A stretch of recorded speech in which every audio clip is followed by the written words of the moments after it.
அவருடைய சுவிசேஷமோ கட்டப்பட்டிருக்கவில்லை, அவருடைய வசனமோ கட்டப்பட்டிருக்க. நான் கட்டப்பட்டிருக்கிறேன். என்ன கட்டப்பட்டிருக்கு தெரியுமா? வசனத்தினால் என் வாயும் என் கையும் கட்டப்படும். வசனத்தினால ஆண்டவர் வசனத்தில் ஒன்று சொல்லு, உன் சத்துருக்களை, உன்னை சபிக்கிறவளை, உனக்கு தீமை செய்றவளுக்கு. அப்ப என்ன கட்டப்பட்டிருக்கேன்? எனக்கு விரோதமா நிறைய செய்றாங்க, ஆனா என்னால ஒண்ணுமே செய்ய முடியல. ஏன்னா நான் கட்டப்பட்டிருக்கிறேன். அந்த கட்டப்பட்டிருக்கிறவன் தான் சுவிசேஷத்தை அறிவிப்பான்.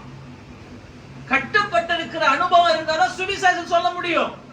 உங்களை பத்தி நிறைய புறம் கூறுறாங்க, குற்றப்படுத்துறாங்க, குறை சொல்றாங்க, திட்டுறாங்க, ஏசுறாங்க, பழி சொல்றாங்க. கட்டப்பட்டிருக்க. கையை கட்டிக்கிங்க, வாயை கட்டிக்கிங்க, நாவை கட்டிக்கிங்க, உங்க கோபத்தை கட்டிக்கிங்க, உங்க கசப்பை கட்டிக்கிங்க, உங்க பொறாமையை கட்டிக்கிங்க. கட்டுங்க. அப்பதான் தேவனுடைய ராஜ்யம் கட்டவிழ்க்கப்படும். இப்ப சொல்றது புரியுது? நானோ கட்டப்பட்டு இருக்கிறேன். என்ன கட்டப்பட்டிருக்கேன்? என்ன திட்டுறாங்க, நான் ஒண்ணுமே திட்டுறது இல்ல. என்ன அடிக்கிறாங்க, நான் ஏன்டா அடிக்கிறேன்னு கூட கேட்கறது இல்ல. என்னை பத்தி புறம் கூறுறாங்க, நான் அமைதலா இருக்கிறேன். என்ன வேதனைப்படுத்துறாங்க, நான் வேதனை அடையாம என்ன சமாதானத்தை காத்துக்கொள்றேன். அதனாலதான் என்னால ஓட முடியுது. பாட அனுபவிக்கிறேன், ஆனா ஊழியம் செய்யறேன். எப்படி ஊழியம் செய்யறேன்? கட்டப்பட்டிருக்கிறேன். தீமைக்கு தீமை செய்யறது இல்ல, தீமை செய்யறதுக்கு நான் நன்மை செய்யறேன். நான் சொல்றது விளங்குதா?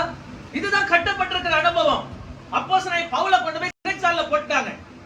இவர் பார்த்தாலும் ஒரு பேனா மையம் எடுத்தாரு, நிருபங்களை எழுத ஆரம்பிச்சிட்டாரு. நிருபங்கள் தானே எழுதுறா பார்க்கலாம். டேய், இவனுக்கு நல்ல விலங்கு போடு. விலங்கு போட்டாலும் விலங்குலையும் எழுதுகிறான். விலங்குலையும் எழுதுறானே இந்த மனுஷன். விலங்கு போட்டாலும் அந்த விலங்குலையும் பிலிப்பியர்களுக்கு நிருபம் அப்படின்னு எழுத ஆரம்பிச்சிட்டாரு. விலங்கு போட்டாலும் எழுதுகிறான். இப்ப இந்த விலங்கை வேறு விதமாய் மாற்றுங்க. எப்படி மாத்துங்க? அந்த விலங்குல கூர்மையா அத கையால் அசைச்சாலே குத்துற மாதிரி இருக்கணும், ரத்தம் வர்ற மாதிரி இருக்கணும். அப்படி போட்டாங்க. இப்ப அப்படி போட்டாலும் அந்த கூர்மையான பட்டயம் போல அந்த பிளேட், அந்த விலங்கு போட்டாலும் இப்ப இவன் பிலிப்பியரே அப்படின்னு எழுதும் போது பாட போட்டு அப்படி மேல தூக்கும் போதியா, அப்ப அந்த முள்ளு வந்து கையில குத்திடும், ரத்தம் குது குதுன்னு ஓடும். அதுக்கு அப்புறமா எழுதணும், வேதனையோடு எழுதணும். ஏன் தெரியுமா? அது கை கட்டப்பட்டிருந்தாலும் அவருடைய ஊழியம் கட்டப்பட்டிருக்கவில்லை. அல்லேலூயா. இதான் பரிசுத்த ஆவியானவர்.